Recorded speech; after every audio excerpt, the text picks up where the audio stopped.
और अनुशासन के लिए दूर दूर तक जाना जाता था। गांव के लोग सुबह सूरज निकलने से पहले उठ जाते थे। किसान खेतों में काम करते, कारीगर अपने औजार संभालते और व्यापारी समय पर अपनी दुकानें खोलते थे। इसी कारण उज्जवलपुर हमेशा खुशहाल रहता था। उसी गांव के पास एक और छोटा सा गांव था, मंदापुर। यहाँ के लोग अच्छे दिल के थे, लेकिन उनकी एक बुरी आदत थी, काम को टालना। वे अक्सर कहते, अरे अभी क्या जल्दी है, कल कर लेंगे। धीरे धीरे इसी आदत ने उनके जीवन को कठिन बना दिया। खेत समय पर नहीं बोए जाते, घरों की मरम्मत टलती रहती और कई काम अधूरे रह जाते। मंदापुर में दो दोस्त रहते थे, सत्यन और मदन। सत्यन बहुत मेहनती था। वह समय का पाबंद और दूर की सोच रखने वाला युवक था, जबकि मदन हमेशा काम को टालता रहता था। सत्यन रोज सुबह जल्दी उठकर अपने खेत में काम करता। उसका खेत हरा भरा और साफ रहता था, लेकिन मदन का खेत अक्सर सूखा और घास फूस से भरा रहता था, क्योंकि वह सोचता, कल कर लेंगे।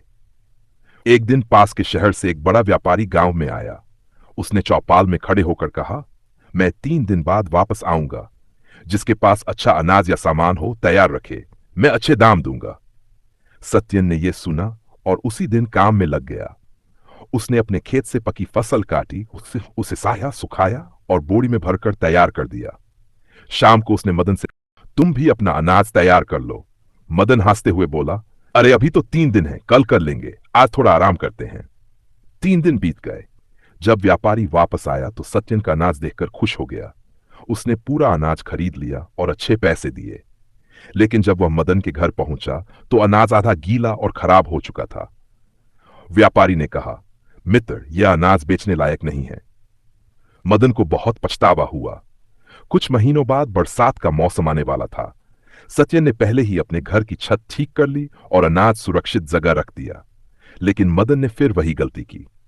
जब तेज बारिश शुरू हुई तो उसका घर टपकने लगा और उसका बहुत सारा अनाज भीग गया। उस रात मदन बहुत दुखी होकर सत्यन के पास आया और बोला, मित्र, मैं हर बार यही गलती क्यों करता हूं? सत्यन मुस्कुराया और बोला, क्योंकि तुम समय को हल्के में लेते